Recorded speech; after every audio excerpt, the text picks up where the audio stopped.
Oh my god, dude, my hair is crazy. What's going on, guys? Chris Rowe Poker here. Yeah, this session was pretty straightforward. Played on a Friday night. I think Friday, Saturday nights are probably the best to play. Packed, it's busy, and people are drinking, so yeah, there's a lot of action. It's a pretty straightforward session. So there's only one hand, one spot where it kind of defined the whole session. I don't want to give any spoilers, but yeah, watch the video, you'll find out. If you guys like the video, click that thumbs up button. If you guys want to keep following along with the journey, of course, click that subscribe button. Posting it twice a week. Anyways, without further ado, let's get to some hands. Alright, first hand to note, we see somebody buy the button in the small blind. I'm under the gun +1. We look down at pocket sevens, and I decide to open up to $15. Hijack calls, the button calls. We are 3 ways to a flop of ace, 3, queen, 2 clubs. It's good for my range, so I decide to c-bet for $30. Hijack folds, but the button calls. So we go to the turn heads up. Turn comes 8 of hearts. Doesn't really change the board too much. Decide to continue betting for $80, and he folds. It's kind of a nonchalant small pot, but it kind of sets up the theme for today's session, which is gotta be more aggressive overall. Next hand to note, I'm under the gun with ace 7 of hearts. Decide to open up to $15. Under the gun +1 calls. The button calls, and we are 3 ways to a flop. Flop comes down, ace, deuce, 3, 2 hearts. Pretty good for my hand. I c-bet for $20. And under the gun +1, I'm not really sure what he was trying to do. I think it was trying to raise, but maybe he didn't see what I bet. Maybe he thought I bet 15. He puts out only $35, and the dealer makes them min click it to 40 because put in more than a call, but not enough for a min raise. So technically he raises up to 40. The button gets out the way, and I didn't really know what to do because he was confusing me with his bet. So I decided to just call this. I think raising is fine too. I have a really good hand. I have the pair and the nut flush draw, but he could have some sets, I guess, and I didn't really know how this guy played. So I just decided to call. We're heads up to a turn. Turn comes the king of spades. I check it over to him, and he checks back. And when he checks back, it feels like I have the best hand here. We go to the river, looking for a heart, but it comes the jack of spades. And I check it over to him, and he looked like it was about to show his hand. Like he grabbed his cards, kind of pushing it forward, and I was looking at that, and he looked at me, look at that, and then he stops, and then he bets $40. So, I mean, I got nothing else to do but call. I call, and he shows me ace 5 offsuit. So kind of a weird hand. My 7 kicker plays, and I do rake in the pot here.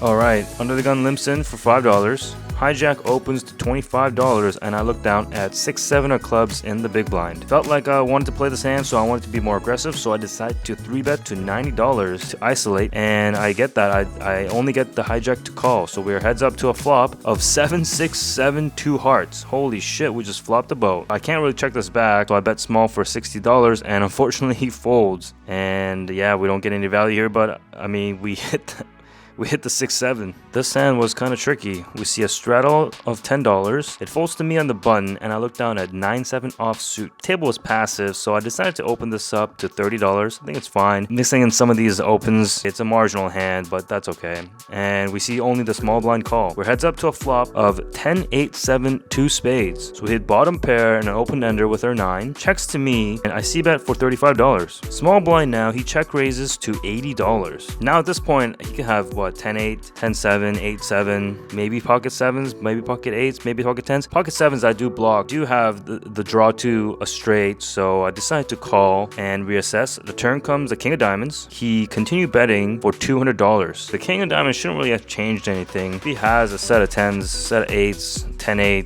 8-7, or even just a 10, he would probably still be doing this. I think my draw is still alive, so kind of marginal, but I do call. And the river comes the king of clubs, just a brick. He checks it over to me, and when he checked it, he looked like he really didn't like that card, and he just wanted to go to showdown. He was showing real weakness the way he was checking it. It's definitely a spot to bluff here. I really should have bluffed here, in my opinion. I decided to check it just because I thought that a 10 will not fold. The likely hand that he has would be a 10, or even like 10-8, because he got kind of counterfeited. I didn't want to bet here, so I decided to check it. I think it is a good candidate to bluff, but unfortunately I don't, and he shows up with 8-7 of clubs, so he did have 2 pair that got counterfeited, but he's 2 pair with kings and 8s beats my 2 pair with kings and 7s. So a big bluff bet here at the end would have worked in this situation, but I think over in the long run, I don't think a bluff here makes any sense, especially with my hand. Kind of a weird spot, but we do lose this pot here. Okay, this is the turning point of the session. Hijack opens to $20, the button calls to 20, and I look down at ace king offsuit in the big blind. I 3-bet this up to $90. Hijack now 4 bets to $250. 150 bucks. Button gets out the way. It's on me now. I do think about this for a second. I mean, I could call. It's kind of out of position though. Plus, like if I do hit my hand, like if I do hit an ace or a king, am I really gonna get paid off? I don't really know. I decided to just 5-bet gem all in. Just go for max pain, max value, and max full equity at this point. We fade the snap call, which means he probably doesn't have aces or kings, which means that we're probably flipping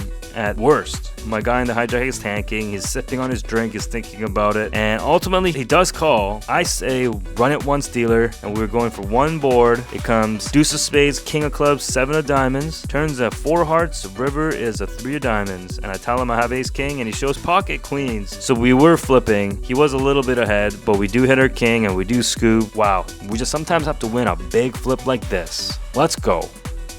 Okay, our momentum's kind of on our side. It folds to me in the button, and we look down at pocket aces. Oh, here we go. We open up to $15. The big blind now 3-bets it to 60. Me and him, we have some history. We've been playing a little bit. I've been seeing him around in the poker room. In this session especially, he's been 3-betting a lot of my opens, and I've been folding. But this spot screams like we have to 4-bet here. We could smooth call because we're in position with aces, but I think we can get a lot of value too. So we 4-bet it up to $210. And he calls, so we're going heads up to a flop of 8, 8, 10, 2 diamonds. Checks it to me. I see about $460, and he does call. We go to the turn of 5 of clubs, checks it to me again, and I think this is a little bit of a mistake. I decided to bet $500 here, and this is a little bit too big. It's gonna really just fold out all the bluffs and all the marginal hands and only get called by 8 pocket 10s. I think a better bet would have been $250, $300, you know, try to keep some of his like ace king, but we end up betting $500 and he ends up folding. So I mean, all in all, we do take down a pretty decent pot. I think we gotta learn from this turn betting size. We've been making some mistakes in this turn, so we're gonna have to tighten up that leak.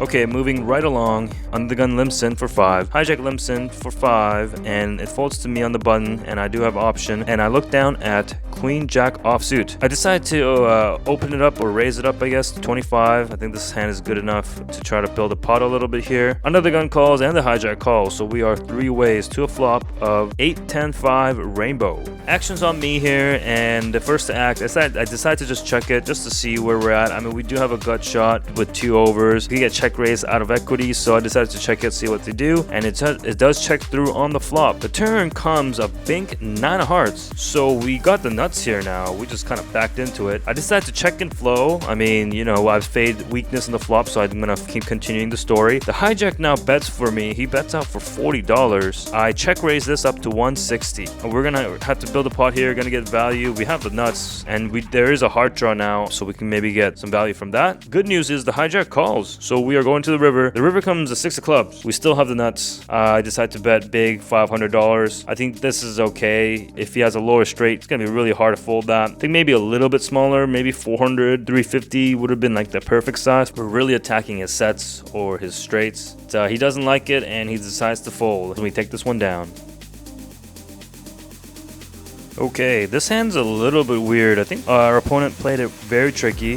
Under the gun +1 opens to 15. The cutoff 3-bets to 35. And I look down at pocket 7s in the button. It's kind of a small 3-bet. And I don't think pocket 7s is really good to 4-bet here, so I decide to call. Under the gun +1 calls. We are 3 ways to a flop of ace king 9 rainbow. Under the gun +1 checks it over to the cutoff. The cutoff now checks, which I thought was weird. I mean, this board hits his range pretty hard, but he checks, so I decide to check it. The turn comes the ace of hearts. The under the gun +1 checks. The cutoff now bets out for $60. I don't think this guy has an ace here because he checked the flop. I don't even think he has a king here. I think those would all bet. Put him on a hand like queen 10, queen jack, jack 10, something like that. Something that has some equity, but not good enough to bet on the flop. Pocket 7s is pretty good from my point of view when he checks the flop and bets out the turn. So I decided to call and reassess on the river. The river comes the 8 of spades. The cutoff checks now. It looks like I should bet out here because my hand looks pretty good. I think a lot of the draws missed. I don't know. Something would tell me that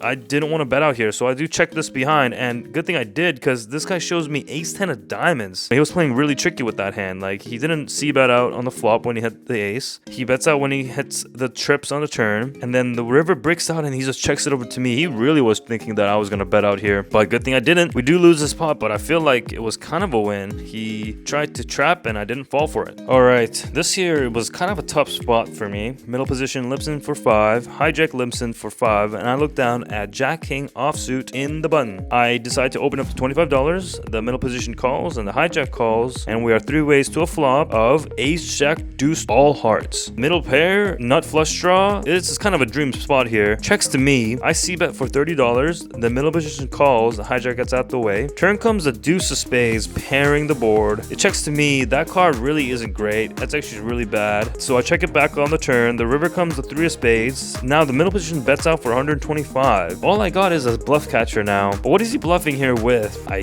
guess like jack, queen, like a pair and a flush draw like me. I mean, he could just have like ace jack with the jack of hearts and just be beating me. So I kind of hum and ha. I don't like it. Decide to fold. And I ask him if he has it. And he tells me I might be drawing dead on the turn. So I'm thinking, huh? Does that mean he has ace deuce? Do you have ace deuce? And he's like, I have better. What's better than ace deuce? You have aces? He's looking at me and he's nodding. And I'm like, how the fuck do you have aces here? How are you calling in the middle position with hijack to act when I opened it? You're just flatting with aces? And he just hits top set? I mean, I guess so. I guess he's telling me the truth. Why would he lie? But that's just crazy. If a heart came out, I'm dead. If it wasn't for the board pairing on the deuce, I might have lost more money. So I guess the turn actually saved me money. That's kind of a weird hand. I guess all these people are trying to trap me, and unfortunately it doesn't work. I get away. Last hand of the session here, folds to me in the hijack. Look down at aces and I open to 15. Aces twice in one session, that's pretty good. We're running pretty good. Cutoff calls and we are heads up to a flop of 6-4 queen, 2 diamonds. I decide to c-bet for $15. He calls. Turn comes the 4 hearts. I continue betting. I bet for 50.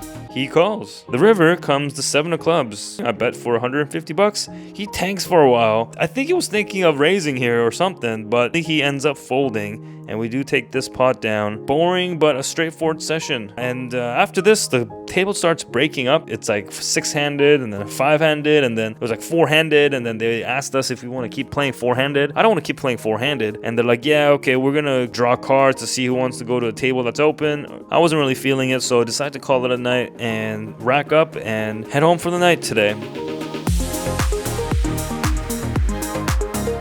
There it is, folks. That's it for the session. Like I said, it really came down to that one hand, that one ace king versus queens flip, 50-50 flip. I mean, I was actually not a 50-50. I was probably like 40 something. He was like 53, 57%. So not a real 50-50, but 50-50 nonetheless. Fortunately, I was on the winning side. We hit the king on the flop and we hold. We stacked the guy. It was almost pretty much a double up. Me and him had a very similar stack. I covered him by just a little bit. I got lucky. I ran good at the right time, which is good because I think I was running a little poorly in the couple of sessions before. So I knew it was all going to work out. It was all going to balance out. And now we are climbing back. We are heading towards the right direction. And we're going to keep going. There's nothing stopping us. I still have to manage some of my leaks. I have to tighten up my play. Right now I'm playing against poor players, so it doesn't really matter. But once I start playing bigger games or home games with better people, bigger tournaments, and facing tougher opponents, these leaks are going to bite me in the ass. Make all the mistakes early on and then flatten out those rough spots. When I'm in a big spot, hopefully I will know what to do. It won't phase me at all. I think we bought him for $1,500. We cashed out for $2,689 or something like that, winning like a little over $1,100. Numbers will be up here. You guys will see it. And yeah, we will keep continuing on. We'll play a session tomorrow. See how that goes. Catch you later